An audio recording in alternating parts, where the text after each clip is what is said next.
আমার মতো ভালো আর কেউ নাই, তোরা সবাই জাহান্নামী, আমি তো জান্নাতি। এতটুকু ভাবনা নিয়ে ভেতরে একটু অহংকার এসে গেল। এরপরে আল্লাহর ওলি সামন দিকে রওনা হয়ে গেলেন। শিবলি রহমাতুল্লাহ আলাইহি তার মুরিদ সাথে, জুনায়েদ বাগদাদির সাথে হাজারো মুরিদ। কিছু দূর গিয়া তাকায় দেখতেছেন খ্রিস্টান এলাকার মহিলা সুন্দরী মেয়েরা পানির কূপের থেকে কলসি ভরে ভরে পানি নিয়ে যায়। 30,000 হাদিসের হাফেজ আবু আব্দুল্লাহ সুন্দরী মেয়ের দিয়ে নজর করে এক নজরে তাকাইলেন। জুনায়েদ বাগদাদি বলেন, শায়েখ চলেন। নজর ওদিকে রাখিয়া হাতের ইশারায় বলে, যাও যাও, আমি যাব না, ওই খ্রিস্টান মেয়েকে বিবাহ না করে যাব না। কান্নার রোল পড়ে গেল, মাটি পর্যন্ত নরম হয়ে গেল, কিন্তু আবু আব্দুল্লাহর দিলটা আর নরম হলো না। কান্না করে শিবলি রহমাতুল্লাহ আলাইহি বলেন, আমাদের কাফেলা ইরাকে রওনা হয়ে গেলাম। এদিকে ঘটনা কি ঘটে যায়, আবু আব্দুল্লাহ একটানে খ্রিস্টান মেয়েটার বাড়ি গিয়া খ্রিস্টান মেয়ের বাবারে বলে, ও খ্রিস্টান মেয়ের বাবা, তোমার মেয়েটাকে আমার কাছে বিবাহ দিতে হবে। খ্রিস্টান ডাক দিয়া কয়, রে টুপিওয়ালা, আমার মেয়েকে যদি বিবাহ করতে চাও 2টা শর্ত তোমার মানতে হবে। 1 নম্বরে মদিনার পোশাক ফেলে দাও, মদিনার পোশাক ফালায় দিয়া তারপরে তুমি খ্রিস্টানদের পোশাক পরো। 2 নাম্বার, 1 বছর পর্যন্ত জঙ্গলের মধ্যে তুমি শূকরের রাখালগিরি করতে হবে। আবু আব্দুল্লাহ 30,000 হাদিসের হাফেজ বলে, দোনোটা শর্ত আমি মেনে নিলাম। মদিনার পোশাক ফালাইয়া খ্রিস্টানদের পোশাক মাথায় দিয়ে এবার জঙ্গলে চলে গেলেন। কয়েক মাস হওয়ার পর ওই শায়েখ শিবলির আবার কাফেলা এই এলাকায় রওনা হয়ে গেল পীরের খোঁজে। কি হালাত, এলাকায় এসে দেখে খবর নাই। খোঁজ খোঁজ করে দেখতেছে জঙ্গলের মধ্যে একটা লাঠির উপরে দাঁড়ানো, মাথায় ক্যাপ লাগানো, মদিনার পাগড়িও নাই। শিবলি রহমাতুল্লাহ আলাইহি গিয়া পা জড়ায় কান্না শুরু করলেন। এমন কান্না বলে চলে, ইরাকের মধ্যে হাজার হাজার মুরিদানরা কান্না করে আপনাকে দেখার জন্য। আবু আব্দুল্লাহর দিলটা নরম হয় না, সবার কান্নায় পাতার পানি ঝরে, শূকরের চোখেও পানি জমা হয়ে গেল। এইবারও তারা নিরুপায় কান্না করে আবার ইরাকের পথে রওয়ানা। কিছু দূর যাইতেছে, শায়েখ শিবলি বলেন, আমরা হাঁটতেছি ইরাকের পথে, হঠাৎ করে তাকায় দেখি কিছু দূর থেকে একটা পানির কূপ থেকে আমাদের শায়েখ আবু আব্দুল্লাহ উলঙ্গ গোসল করে উঠে আর কালেমায় শাহাদাত পরে আর বলে, আমাকে কাপড় দিয়ে আবৃত করে নাও। আমরা কাপড় দিয়ে আবৃত করলাম, ইরাকের খানেকায় তাকে নিয়ে গেলাম। খ্রিস্টান মেয়েকে বিবাহ করা হলো না। আমরা জিজ্ঞাসা করলাম, হজরত 30,000 হাদিস আপনি হাফেজ, কোরআনের হাফেজ কি পরিমাণ মনে আছে? বলে, একটা হাদিসও আমার মনে নাই, কোরআনের কোনো এলেম আমার সিনার মধ্যে নাই। শায়েখ এই হালাত কেন হলো? বলে, আমি যখন খ্রিস্টানদের গির্জার সামনে দাঁড়াইয়া মনের ভিতরে অহংকার জমা করে বলছিলাম, সব তোরা জাহান্নামে যাবি, আমি একা জান্নাতে যাব। এই ভাবনাটা আসার পরে দেখলাম আমার কলবের মধ্যখান থেকে একটা নূরের আলো বের হয়ে চলে গেল। মান ইয়াহদিল্লাহু ফাহুয়াল মুহতাদ ওয়া মান ইউদ্লিল ফালান তাজিদা লাহু ওয়ালিয়াম মুরশিদা। এত বড় আলেম, এত বড় আল্লামা, এত বড় ডক্টর, এত বড় আওলাদে রসুল, সে কি ভুল করতে পারে? এত বড় আলেম, এত বড় আল্লামা সঠিক পথে থেকে জান্নাতে যেতে পারবে, তার গ্যারান্টি কি? তার গ্যারান্টি কি? অহংকারী হয় না রে ভাই। আমি যত বড় বক্তা হই না কেন, খোদার কসম, পটিয়া মাদ্রাসার বাণী মুফতি আজিজুল হক রহমাতুল্লাহ আলাইহি স্টেজে বসে যখন নাহমাদুহু বলে টান দিতেন, ময়দানের মধ্যে কিয়ামতের আলামত শুরু হয়ে যেত, কান্নার আওয়াজ। চরমনায়ের জমিনে ঘুমন্ত সৈয়দ ফজলুল করিম, মাত্র ঘড়ি ধরা 40 মিনিটের বয়ান, সারা ময়দানের ভেতরে কান্নার আওয়াজ। আর আমি 3 ঘন্টা চিল্লাইলো, নিজেরও কান্না নাই, উম্মতেরও কান্নার খবর নাই। ওরে আল্লাহর বান্দা, যত বড় মুহাদ্দিস, যত বড় মাওলানা, মুফতি আর খতিব দাবি করি না কেন, ভালো করে অন্তরকে থামায়া দাও। হাজী এমদাদুল্লাহ মুহাজিরে মক্কি এবং মুহাদ্দিস শাহ ওলিউল্লাহ মুহাদ্দিস দেহলভির মতো কোনোদিন হওয়া যাবে না, কিন্তু তাদের কি হালাত! মরণ পর্যন্ত কান্নার উপরে ছিলেন, কবরে একা কেমনে থাকবো? আল্লাহর ভয় অন্তরে ঢুকাও। এজন্যই আমি বলেছি, আবারও বলছি, কথাটা মনে রাখো। কিয়ামত পর্যন্ত যত বয়ান হবে, মানুষ এই বয়ানের মধ্যে আমল করবে না যতক্ষণ পর্যন্ত আল্লাহর প্রতি আযাবের ভয় না আসবে। আর আল্লাহর আযাবের ভয় অন্তরে ততদিন পর্যন্ত আসবে না যতদিন পর্যন্ত বান্দা আল্লাহওয়ালার সোহবতে না যাবে। রশিদ আহমদ গঙ্গুহি রহমাতুল্লাহ আলাইহি এত বড় আলেম, তার কি দরকার ছিল কোরআন হাদিস পড়িয়াই তো মাওলারে পেয়ে যাইতেন, কিন্তু আরেকজন আল্লাহওয়ালার পেছনে যাওয়ার কি প্রয়োজন? হাজী এমদাদুল্লাহ মুহাজিরে মক্কি রহমাতুল্লাহ আলাইহি ইলমের লাইনে দৌরাত্ম কম, দুনিয়ার লাইনে ক্লাস বেশি করতে পারেন না। কিতাব পড়তেছেন আল কালিমাতু লফজুন উজিয়ালি মা'নান মুফরাদান মুফরাদুন মুফরাদিন। মনে মনে কল্পনা করে এগুলো পড়লে কি হবে, এই পড়া লাভ কি? ফাআলু পরে কি লাভ? একজনে কয় এগুলো পড়লে তুই আমার আল্লাহর সাথে গভীর সম্পর্ক করতে পারবি, এগুলো আল্লাহর মারিফতের মাঝখানের বন্ধন। হাজী এমদাদুল্লাহ পাগল হয়ে গেলেন, আমার মাওলারে তো একটু চেনা দরকার, চিনি না, কোথায় আমার মালিক রে পাই? বলে এমনে এমনে পাবি না, যারা আল্লাহকে চিনে তাদের সংসর্গে যাও, সোহবতে যাও। এবার হাজী এমদাদুল্লাহ আল্লাহর দরবারে কান্না করেন, হে মালিক, তুমি তোমার একজন খাস বুজুর্গের সন্ধান আমাকে দাও, যার সোহবতে থাকলে আমি তোমার মারিফত অর্জন করতে পারি। হাজী এমদাদুল্লাহ আল্লাহর কাছে কান্না করেন, ও আল্লাহ, তুমি আমাকে হেদায়েতের জন্য একজন বুজুর্গের সন্ধান দিয়া দাও, তোমার একজন ওলির সন্ধান মিলায়া দাও। ঘুমের ঘরে ঠিকানা পেয়ে গেল, জানজানব জায়গার মধ্যে নূর মুহাম্মদ জানজানবীর সন্ধান পেল। ওখানে চলিয়া যা, ওখান থেকে মারিফতের একটু আগুন সিনায় লাগায় নাও।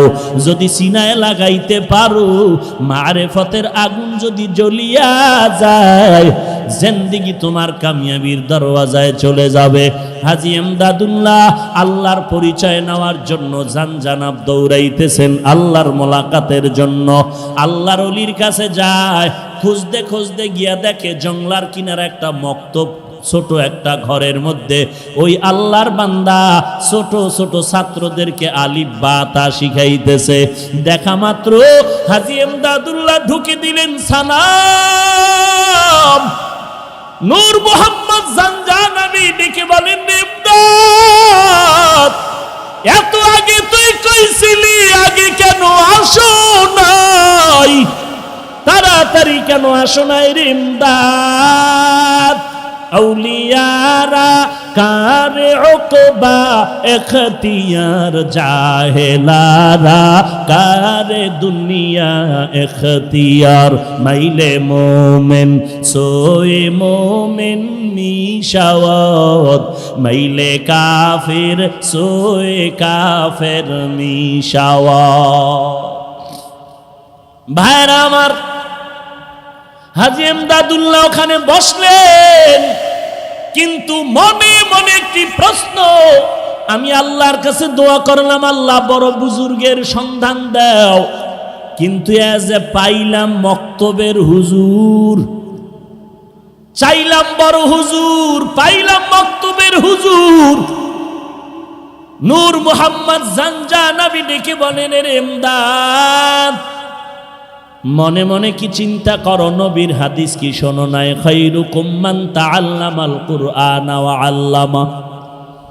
আল্লাহর নবী বলেন, জমিনের মধ্যে সর্বশ্রেষ্ঠ ওই ব্যক্তি যে নিজে কোরআন শিখে এবং অন্যদেরও কোরআন শিখায়। মক্তবের হুজুর মনে করিয়া ছোট বানাইও না, বরং নবীর হাদিস মতে নি হলো বড় শ্রেষ্ঠ। এলমেরা এজাজু করদান বেহিসাব, খলকেরা দাদান জওয়াবে বাসওয়াব। এবার এমদাদুল্লাহ বসে আছেন, কিছুদিন ওখানে রাখলেন আর বললেন, যাও নিজের এলাকায় গিয়া তোমার ক্লাসের পড়া শেষ পর্যন্ত শেষ করো, তারপরে আসো। হাজী এমদাদুল্লাহ এবার আল্লাহর ওলির পরামর্শ নিয়ে আবার বাড়িতে চলে আসলেন। আসার পরে বাকি কিতাবাদিগুলো ক্লাস ওরই শেষ করবেন, কিন্তু ভাগ্যের নির্মম পরিহাস, ক্লাসের মধ্যে ঢুকেন, ক্লাসে ঢুকার পর যে কোনো কিতাব উল্টাইতেছে, দেখে একটা পৃষ্ঠার মধ্যে কালো কোনো অক্ষর নাই, সব পৃষ্ঠা সাদা। এইটা বাদ দিয়ে আর এক কিতাব খুলে, এটা বাদ দিয়ে আর একটা কিতাব খুলে দেখে এটায় কোনো লেখা নাই, এগুলো সাদা। এইভাবে করতে করতে দেখে একটা সবকও নাই, লেখা নাই, সব সাদা সাদা সাদা। আবার চলে গেলেন শায়েখের দরবারে, ডাক দিয়া বলেন, নূর মোহাম্মদ এমদাদ আবার আসলি কেন? লেখাপড়া কি শেষ হয়ে গেল? বলে না না। বলে শেষ করো নাই কেন? বলে আমি যত পড়ার জন্য চেষ্টা করি, যত পৃষ্ঠা উল্টাইতেছিলাম দেখি সাদা কোনো লেখা দেখা যায় না। নূর মোহাম্মদ জানজানাবি ডেকে বলে, বাবা আর লাগবে না, দিলের তামান্না তোমার এমন হয়ে গেল, সোহবতে থাকতে থাকো, আল্লাহ যদি কবুল করে, যেই লেখাপড়া করে তুমি এলেম পৃষ্ঠা থেকে অর্জন করবা, আমার আল্লাহ যদি খুশি হয়, ওই এলেম তোমাকে এক মুহূর্তে সিনায় জমা করে দিবেন। या इलाही मुझसे मुझको दूर कर, ताके देखो मुझ में तुझको एक नजर। या इलाही तू मेरा माबूद है, या इलाही तू मेरा माशूक है, या इलाही तू मेरा तारो है, या इलाही तू मेरा गफ्फारो है। एरे नबीर उम्मते हाजी एमदादुल्लाह मुहाजिर मक्की আল্লাহর ওলির নেক নজরে কি পরিমাণ দামি হয়ে গেলেন, কেমন মারেফতের আগুন তার সিনায় লেগে গেল, কেমন আল্লাহর গোলাম, আল্লাহ তাআলা কেমন দামি করে ফেললেন। আল্লাহর ওলির নেক নজর যখন লেগে গেল, বান্দার সিনার মধ্যে পরিবর্তন শুরু হয়ে গেল। আমি প্রায় সময় উদাহরণ দিয়া বলি, একটা শিশু বাচ্চা আমার কাছে নিয়ে এসে বলে, একটু ফু দিয়া দেন, দম করেন, অসুস্থ। আমি বললাম, ডাক্তার দেখান না কেন? বলে, ডাক্তারের ঔষধ খাইলো ভালো হয় না। আমি বললাম, তো ব্যাপারটা কি? বলে, বদনজর বদনজর বদনজর। একটা বেহায়া বেআমল গাঞ্জাখোরের বদনজরে যদি একটা বাচ্চার মধ্যে যদি রিয়াকশন শুরু হয়, একটা বেহায়া বেআমল গাঞ্জাখোরের বদনজর যদি গাছের মধ্যে লাগে, ফল নষ্ট হয়। একজন খাঁটি আল্লাহওয়ালা, তাহাজ্জুদওয়ালা, কোরআনওয়ালা, কান্নাওয়ালা যদি একটা মানুষের মধ্যে নেক নজর দেয়, কেন তার মধ্যে অ্যাকশন হবে না? ওইটা বুঝে এটা বুঝে না রে কপাল পোড়া ভাই। আল্লাহওয়ালার নেক নজরের যে কি পাওয়ার, এইটা যে বুঝানো সম্ভব না। হাজী এমদাদুল্লাহ আল্লাহর ওলির নেক নজর পেলেন, বেশি লেখাপড়া করতে যায় নাই, আল্লাহ তারে এলেমের মারেফত দান করলেন। কেমন মারেফত! হাজী এমদাদুল্লাহ এমন আল্লাহর খাস বান্দা পরিণত হয়ে গেল। এখন বান্দা পা সোজা করে ঘুমায় না, পা সোজা করে শোয় না, পা বাঁকা করে বসে।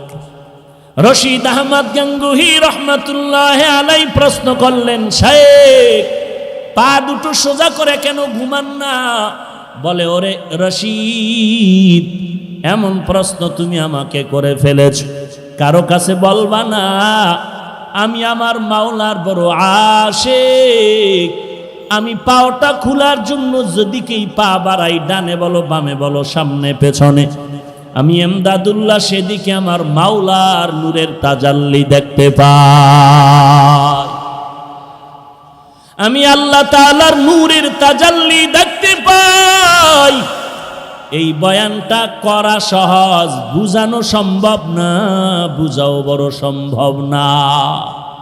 ওই হাজী এমদাদুল্লাহর সিনার থেকে মারেফতের আগুন লেগেছে রশিদ আহমদের সিনায়, আর ওই রশিদ আহমদের সিনার থেকে মারেফতের আগুন লেগেছে উজানির কারি ইব্রাহিমের সিনায়, আর ওই উজানির কারি ইব্রাহিমের সিনার থেকে মারেফতের আগুন লেগেছে চরমনার সৈয়দ ইসহাকের সিনায়।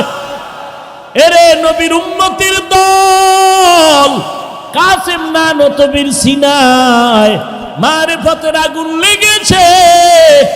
ওরে নবীর উম্মতের দল, যে কারণে মারেফতের আগুন যদি একবার কারো সিনায় লেগে যায়, ঠান্ডা বসে থাকতে পারে না রে বাবা। কারণ মুরগির বাচ্চাগুলো খানা চায়, পাগলের মতো মায়ের কিনারায় ঘুরে, খানা পাইলে আত্মহারা হয়ে যায়। যেই বান্দা আমার মাওলার পাগল, যেই বান্দা আমার মাওলার মারেফতের পাগল, ওই বান্দা যখন মাওলার কোনো আওয়াজ পায় সহ্য করে নিতে পারে না। ইয়া এলাহি মুঝসে মুঝকো দূর কর, তাকে দেখো মুঝ মে তুঝকো এক নজর। ইয়া এলাহি तू मेरा माबूद है, या इलाही तू मेरा माशूक है। এরে নবীর উম্মতের দল, দুনিয়াতে যাদেরকে দেখো সবাই কিন্তু পাগল।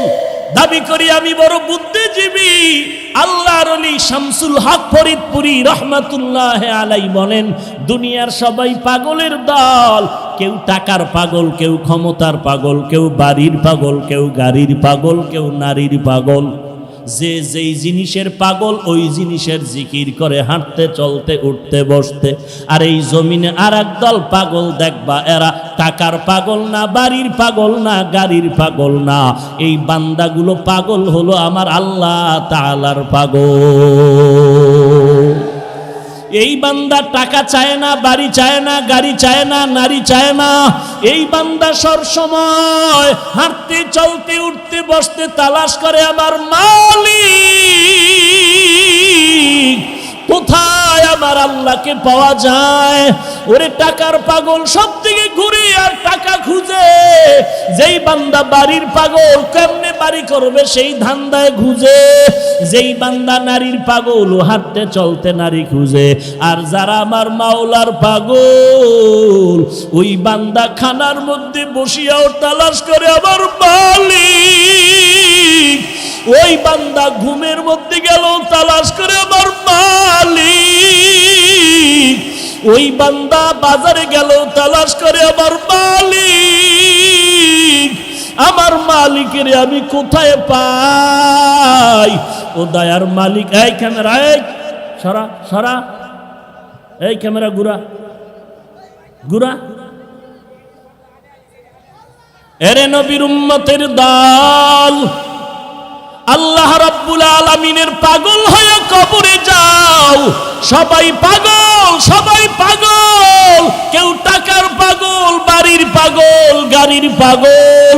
ওরে মাদকদের মুসলমান, পায়ে হাত রেখে বলে যাই, টাকার পাগল হইও না, বাড়ির পাগল হইও না, গাড়ির পাগল হইও না, আল্লাহর কাছে চোখের পানি ছেড়ে কাঁদো আর বলো, রে মালিক তোমার পাগল বানাইয়া দাও, আমরা তোমার পাগল হয়ে যদি কবরে যাই, আল্লাহ তাআলা কবর জান্নাতের বাগান বানায় দিবেন। আল্লাহর পাগল যদি হইতে চাও, আল্লাহওয়ালাদের সোহবতের সময় দেওয়া লাগবে। আল্লাহওয়ালা তালাশ করু, যাদের চেহারার দিয়ে তাকাইলে কলিজা ঠান্ডা, নেক আমলের আগ্রহ বেড়ে যাবে। খবরদার আল্লাহওয়ালা খুঁজতে গিয়া ভণ্ডের কিনারায় যেও না, সাবধান। এই জমিনে আল্লাহওয়ালা নামের ভণ্ডের অভাব নাই। আমার নবী দিনের দাওয়াত দিতে গিয়া খানা নাই, ঘুম নাই, পেটে পাথর। আর এই জমিনে এমন আল্লাহওয়ালা খানকায় বসে আছে, 30 বছর খানকায় দৌড়াইলি, তোমার পীর সাহেব এলাকায় এসে কালেমার কথা বলে না। আমার মনে হয় তোমার পীর হয়তো নারী, না হয় হিজরা। हकीकत से तू दुनिया बेखबर है, दुनिया की नुमाइश पर नजर है। नमी गुयम के आज दुनिया जुदा बाश, बहर कारे के बाशी बा खुदा बाश। या अय्युहल्लज़ीना आमानुत्तकुल्लाह, দুটো আদেশের মধ্যে 1 নম্বরে আল্লাহকে ভয় করো। আল্লাহকে ভয় করার মানে আল্লাহর আযাবের ভয় কর, কারণ আল্লাহর আযাব বড় ভয়ঙ্কর আযাব। 1 সেকেন্ডের জন্য আল্লাহ পাকের আযাব সহ্য করার শক্তি কারো নাই রে বাবা। এ জমিন থেকে 9 কোটি 30 লক্ষ মাইল উপরে সূর্য, দিনের বেলা ছিল, রাতের বেলা না। এরপর এত গরম কেন রে বাবা? সূর্যের গরম, এত গরম ঘাম, ফ্যানের বাতাসেও ঠান্ডা হয় না। এর এলাকার যুবক, আমিও তোমার মতো একটা যুবক সন্তান। টুপি মাথায় দিলে মাথা গরম হয় বাবা, তুমি বুঝতেছো, আমি বুঝি না। ব্যাপারটা এমন না। দাড়িটা লম্বা করলে যৌবনের ভাব চলে যাবে, তুমি বুঝতেছো, আমি বুঝি না। ব্যাপারটা কিন্তু এমন না। লম্বা জামা পরলে শরীর আটকায় যাবে, তুমি বুঝতেছো, আমি বুঝি না। ব্যাপারটা এমন না। এত কিছু বুঝার পরও কেন টুপি ফালাই না, দাড়ি ফালাই না, নামাজ বাদ দেই না? একমাত্র কারণ আল্লাহর কোরআন পড়লাম, নবীর হাদিস পড়ে দেখলাম একটা কথাও মিথ্যা নাই। গুনাহগারের জন্য আল্লাহ জাহান্নাম বানায় রাখছেন, নেক আমলওয়ালার জন্য আল্লাহ জান্নাত বানায় রাখছেন। ওই জাহান্নাম কত বড় ভয়ঙ্কর, 1 সেকেন্ডের আযাব সহ্য করার শক্তি কারো নাই রে বাবা। ওই জাহান্নামের গরম সহ্য করতে পারবো না। এই জন্যই তো আল্লাহর মহাব্বতে টুপিও ছাড়ি না, নামাজ ছাড়ি না, বেপরদায় চলার চেষ্টা করি না। কারণ আল্লাহর নবী বলেন, ওরে দুনিয়ার মুমিন, ও দুনিয়ার বান্দা, 1 জাররা পরিমাণ গুনাহ নিয়ে যদি কবরে যাও, ওই কবরে 2 পার্শ্বের মাটির চাপ, ওই কবরের মাটির চাপে পাঁজরের হাড্ডি চুরমার হয়ে যাবে। একটা নয়, দুটো নয়, 90 থেকে 99টা সাপ। কবরের ভেতরে জাহান্নামের আগুন সহ্য করার শক্তি নাই রে ভাই। এরে যুবক, পায়ে হাত রেখে বলি, গুনাহ ছেড়ে দাও, আর গুনাহের কাছে যেও না, তওবা করো রে মালিক। আর গুনাহ করব না রে আল্লাহ, তুমি মাফ করে দাও। আয় আল্লাহ, তুমি আমাকে জাহান্নামের আগুন থেকে বাঁচায় দাও রে আল্লাহ। ও আল্লাহ, দুনিয়াতে সূর্যের গরম সহ্য করতে পারি না। কেউ যদি আমার হাতে একটা বেতের বাড়ি দেয়, বড় ব্যথা পাই, বড় কষ্ট পাই, সহ্য করতে পারি না। একটা বেতের বাড়িতে যদি এত ব্যথা, ওই কবরের মাটির চাপে কি ব্যথা সহ্য করার শক্তি নাই রে যুবক। আল্লাহর কাছে তওবা করো, জিন্দেগিতে আর নামাজ ছাড়বা না, গুনাহের পথে যাবা না, নবীর আদর্শ ছাড়া চলবা না, নবীর সুন্নতের আমল ছাড়বা না, আল্লাহ ওয়ালার সোহবত বাদ দিবা না রে বাবা। ওরে যুবক, তাকায়া দেখ, তোমার আমার মতো কত যুবক নামাজি দাড়িওয়ালার অভাব নাই, পাশে বসে আছে। ওরে বান্দা, তাকায়া দেখ, যুবকের চোখের কোঠায় পানি। এই যুবক কেন কাঁদতেছে জিজ্ঞাসা কর। ও মা হারায় নাই, বাবাও হারায় নাই, তারপরও কেন কাঁদে? ওই বান্দা আমার মাওলাকে হারাইয়া কাঁদতেছে। ওই বান্দা মা তালাশ করে না, বাবা তালাশ করে না, ও তালাশ করে আমার মালিক, আমার মাওলারে। ওরে বান্দা, ওই মাওলাকে বন্ধু বানায় নাও। আল্লাহর কাছে চোখের পানি ছেড়ে কান্না করো, তওবা করো। যদি চোখে পানি না আসে, কান্নাওয়ালার কাছে গিয়া হাতটা বাড়ায়া দোয়া চাও। ওরে কান্নাওয়ালা ভাই, তোমার কপাল কত ভালো, আমার কপাল পোড়া, চোখে পানি নাই, গুনাহের কারণে দিলটা শক্ত হয়ে গেল। ও আল্লাহ, কান্নাওয়ালা চক্ষু দাও, কান্নাওয়ালা চক্ষু দান করো আল্লাহ। কারণ দুনিয়ার ঘরে আগুন লাগলে পানি ছাড়া যেমন ঠান্ডা করা যায় না, ওরে গুনাহের কারণে যে জাহান্নামের আগুন, ওই জাহান্নামের আগুন চোখের পানি ছাড়া ঠান্ডা হবে না রে বাবা। চোখের পানি নিয়ে কবরে যাও, আল্লাহর দরবারে দিলটা খুলে ডাক দাও, রে মালিক, তুমি আমাদেরকে খালি ফিরাইয়া দিও না রে আল্লাহ। আয় আল্লাহ, তুমি তোমার নামের পাগল বানাইয়া দিও,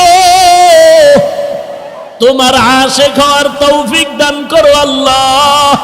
দুনিয়ার পাগল হতে চাই না, জান্নাতের পাগল হতে চাই। ও আল্লাহ, তুমি মাফ করে দাও। আয় আল্লাহ, তুমি এই ময়দানের একটা বান্দাকেও খালি ফিরাইয়া দিও না রে আল্লাহ। সেই সকাল 11টা থেকে কত বান্দা হাজির। ও মাওলা, শুধু তোমার মুহাব্বত, খানা চায় না, টাকা চায় না, শুধু তোমার মোহাব্বতের আশায় বসে আছে রে আল্লাহ। কাউকে খালি ফিরাইয়া দিও না। মেহেরবানি করে সবাইকে জান্নাতের মেহমান বানায় দাও, আমিন। আলহামদুলিল্লাহি রাব্বিল আলামিন, ওয়াসসালাতু ওয়াসসালামু আলা সাইয়্যিদিল আমবিয়াই ওয়াল মুরসালিন ওয়া আলা আলিহি ওয়া আসহাবিহি আজমাইন। ইয়া আরহামার রাহিমিন, ইয়া আরহামার রাহিমিন, ইয়া আরহামার রাহিমিন, ইয়া আরহামার রাহিমিন। আয় আল্লাহ, মাদবদের জমিনে তাকায় দেখেন, কত উলামায়ে কেরামরা হাজির, কত সাদা দাড়িওয়ালা হাজী সাহেবরা হাজির, কত ব্যবসায়ী, কত চাকরিজীবীরা হাজির। আয় আল্লাহ, কত যুবক। আলহামদুলিল্লাহি রাব্বিল আলামিন, আর রহমানির রহিম, মালিকি ইয়াউমিদ্দিন। ও আল্লাহ, আপনারই গুণগান গাইলাম। আপনি দোনো জাহানের পালন কর্তা রব, আপনি বড় রহমান, আপনি বড় রহিম, আপনি প্রতিদান দিবসের মালিক। এত গুণগান গাওয়ার পর এরপরে বান্দা তুমি আমাকে বলো, ইয়্যাকা না'বুদু ওয়া ইয়্যাকা নাস্তাঈন। ও আল্লাহ, আমি আপনারই ইবাদত করি, কোনো ভগবানের ইবাদত করি না, খ্রিস্টদের ইবাদত করি না, গৌতম বুদ্ধের ইবাদত করি না, ওজায়েরের গোলামি করি না, পাথরের গোলামি করি না, বটগাছের পূজা করি না। ও আল্লাহ, আমি ইবাদত বা গোলামি করি একমাত্র তোমারই। সাহায্য তোমার কাছেই চাই, গ্রামীণ ব্যাংকে না, সুদের দরওয়াজায় না, তোমার কাছেই চাই। তবে এমন একটা সাহায্য চাই, আল্লাহ কয় এক কথায় বলবি, যেই কথার দ্বারা সব পেয়ে যাবি। বাদশার সাথে রাস্তার গরিবের সাক্ষাৎ। গরিব বলে, আমাকে কিছু দিবেন? বাদশার মায়া লাগছে, কয় এমন চাওয়া চাবি, টাইম কম, এক কথায় চাবি, একবার দ্বিতীয়বার না। গরিব বুদ্ধি করে কয় যেহেতু আমার দুইবার চাওয়ার কায়দা নাই এবং বেশি কথাও বলা যাবে না, একবার এক কথা, তো বুদ্ধি করে বলে আমার মনে চায় আমি মেজো বউয়ের হাতে স্বর্ণের প্লেটে বিরিয়ানি খাবো। এক কথায় বলে দিল যে আমার বউ একটা আছে আর একটা দরকার, স্বর্ণের প্লেট পাইলে আমি 10 তলার মালিক হয়ে যাব, ধনী হয়ে যাব। বিরিয়ানি খাওয়ার মানে আমার আর নিম্ন শ্রেণীর খানা খেতে হবে না, ভিআইপি খানা খাবো। আল্লাহ বলেন এমন একটা শব্দ দিয়ে সাহায্য চাও যেই সাহায্যের মাধ্যমে তোমার সব দিক পরিপূর্ণ হয়ে যাবে, তার নাম হেদায়াত। ইহদিনাস সিরাতাল মুস্তাকিম। আয় আল্লাহ আপনার কাছে হেদায়াত চাই জান্নাতে যাওয়ার। কেমন হেদায়াত আল্লাহ শিখায় দেন, সিরাতাল্লাযীনা আন'আমতা আলাইহিম, ও আল্লাহ তাদের পথ যাদেরকে আপনি ওই পথের নেয়ামত দান করেছেন। তারা কারা? আল্লাহ তাআলা অন্য আয়াতে বলেন তারা 4 দল। 1 নম্বরে নবীগণ মা'আন নাবিয়্যিন ওয়াস সিদ্দীকিন ওয়াশ শুহাদাই ওয়াস সালিহিন। আল্লাহ নিজেই বলেন ওয়া হাসুনা উলাইকা রফিকা। এই 4 দল বন্ধু তোমাদের যে কত সুন্দর বন্ধু, এদেরকে নিয়ে চলো। 2 দল শয়তান তোমাকে আর বিপদে ফেলতে পারবে না এই 4 দল নিয়ে চললে। এর মধ্যে 1 নম্বরে নবীগণ, সিদ্দিকগণ, শহীদগণ, সর্বশেষ সালিহিন। আল্লাহ যাদেরকে বললেন সালিহিন, অন্য আয়াতে আল্লাহ বললেন এরা হলো সাদিকিন। ইয়া আইয়ুহাল্লাযীনা আমানুত্তাকুল্লাহ ওয়া কুনু মা'আস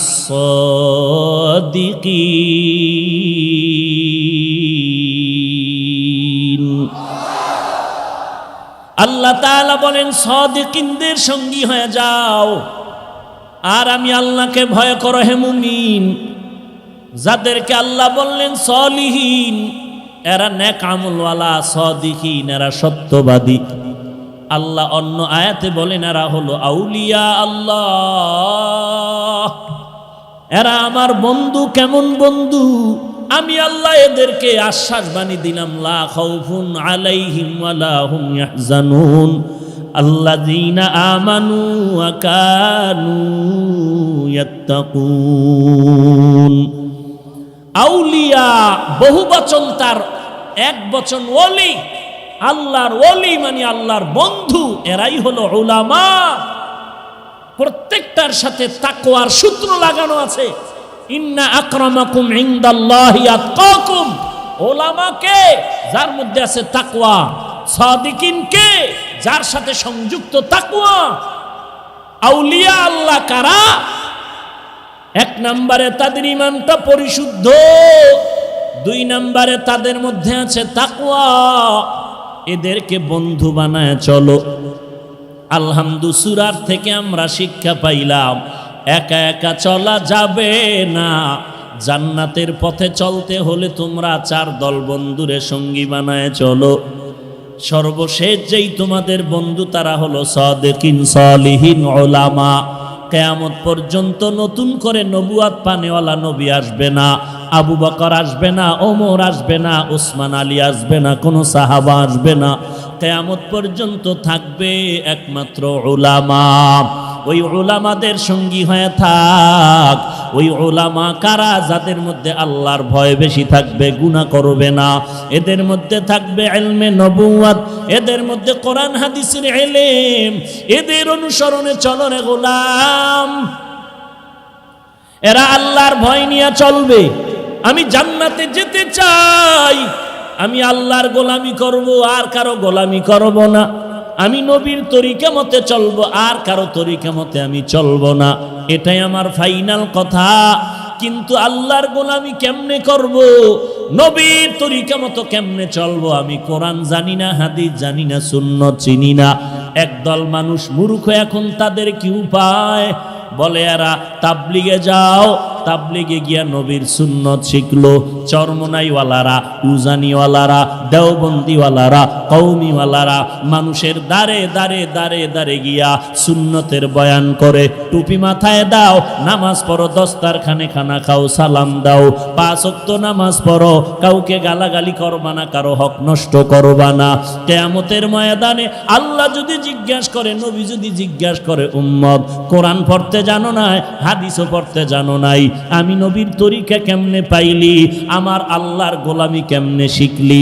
ওই বান্দা যদি কয়, আল্লাহ আমি কোরআন জানি না, হাদিস জানি নাই, চরমনাইয়ের আল্লাহওয়ালাদের সোহবতে গিয়া নবী তোমারে চিনলাম, আল্লাহরে চিনলাম, আলেম ওলামাদের সোহবতে গিয়া নবীর সুন্নতের টুপি উঠাইলাম, দাড়ি উঠাইলাম। আল্লাহ তাআলা তখন বলবে, পয়গম্বর এই বান্দাকেও তো জান্নাতে দিতে হবে। এই বান্দা যাদের মাধ্যমে জান্নাতের পথে আসলো, এদেরকেও আজকে পুরস্কার দেওয়া দরকার। মাইলে মোমেন সোয়ে মোমেন মিশাওয়াত, মাইলে কাফের সোয়ে কাফের মিশাওয়াত, সোহবতে সালে তোরা সালে কুনাত, সোহবতে তালে তোরা তালে কুনাত, এক জমানা সোহবতে বা আউলিয়া বেহতার জুসদ সালে তাআত বেরিয়া। চরমনাইওয়ালারা, উজানিওয়ালারা, তাবলিগওয়ালারা এই মানুষগুলোকে টুপি উঠাইয়া দিয়া বড় একটা অন্যায় করেছে। হ্যাঁ, যেই মানুষটা টুপি চিনত না, টুপি দেখতে পারতো না, এখন টুপি মাথায় না রাখলে মনটা খারাপ। আগে নামাজ পড়তো না, এখন নামাজের আজান শুনলি মসজিদে হাজির। যেই বান্দা গানটা তার আপন, এখন কোরআনের বয়ান তার আপন। যেই যুবক রাতের পর রাত মোবাইলে গান শুনে কাটায়, ওই বান্দা আলেম ওলামার বয়ান শুনে হকপন্থী আলেমের কাছে আসলো। হাটহাজারি গেল, চরমনাই গেল, বাহাদুরপুর গেল, আল্লাহওয়ালার বয়ান শুনিয়া বান্দা এখন 24 ঘন্টা দরুদ পড়ে, জিকির করে। ওই বান্দা নামাজ পড়ে, মোবাইলে বয়ান শুনে, গান শুনে না। ওরে নবীর উম্মতের দল, এই বান্দাগুলো চরমনাই বলো, আহলে হক ওলামায়ে দেওবন্দি বলো, তাবলিগ বলো, এদের কারণে যে ভালো রাস্তা আসলো, এটা কি তারা খারাপ অন্যায় করলো নাকি? তাহলে এত যদি বলো ভালো করেছে, তাবলিগওয়ালারা ভালো করলো, চরমনাই ভালো করলো, উজানি ভালো করলো, এরপরও যদি কেউ বলো চরমনাই ভালো না, উজানি ভালো না, তাবলিগ ভালো না, আমি বলবো বান্দা তুমি নিজেই ভালো না। हकीकत से तो दुनिया बेखबर है, दुनिया की नुमाइश पर नजर है।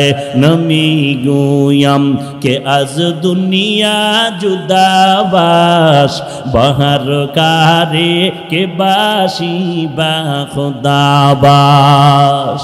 या अय्युहल्लज़ीना আমানুত্তাকুল্লাহ, 1 নম্বরে আল্লাহকে ভয় করো, 2 নম্বরে জবানের হেফাজত করো। হে মুমিন, এত বয়ান চলতেছে ময়দানের ভেতরে, সেই সকাল 11টার থেকে বয়ান চলে। এমন একটা দিন নাই বাংলাদেশের এক একটা থানার মধ্যে 2-1টা বয়ান চলে না। সেই রমজানের ঈদের পরের দিন থেকে মাহফিল শুরু হয়ে গেল। জোহরের পরে বয়ান, আসরের পরে বয়ান, মাগরিবের পরে বয়ান, ইশার পরে বয়ান। প্রত্যেকটা বয়ান স্টেজে 1-1.5 ঘন্টা এক একজন আলেম বয়ান করে। তাবলিগওয়ালাদের বয়ান, পীর মাশায়েখের বয়ান, জুমার দিনের খতিবের বয়ান। এত বয়ানের পরেও মানুষ কেন দিনের দিকে আগাইতে চায় না? কারণটা কি? কারণটা কি? এরে নবীর উম্মতের দল, কেন টুপি পরতে চায় না, দাড়ি রাখতে চায় না, পর্দা করতে চায় না? এর একমাত্র কারণ, আল্লাহর কসম করে বলি, যতদিন পর্যন্ত জাহান্নামের আযাবের ভয় বান্দার অন্তরে আসবে না, ততদিন পর্যন্ত বান্দা গুনাহ থেকে ফিরতে পারবে না। এটাও মনে রাখবেন, আল্লাহর কসম, যতদিন পর্যন্ত আল্লাহর ভয় অন্তরে আসবে না ততদিন পর্যন্ত বান্দা গুনাহ ছাড়তে পারবে না, আর ততদিন পর্যন্ত বান্দার অন্তরে আল্লাহর ভয় জমা করতে পারবে না যতদিন পর্যন্ত খাঁটি আল্লাহওয়ালার সোহবতে যাবে না। আপনারা ঠিক বললেও ঠিক, না বললেও ঠিক। কেমনে? 2 মিনিটে একটা ঘটনা টান দিতেছি।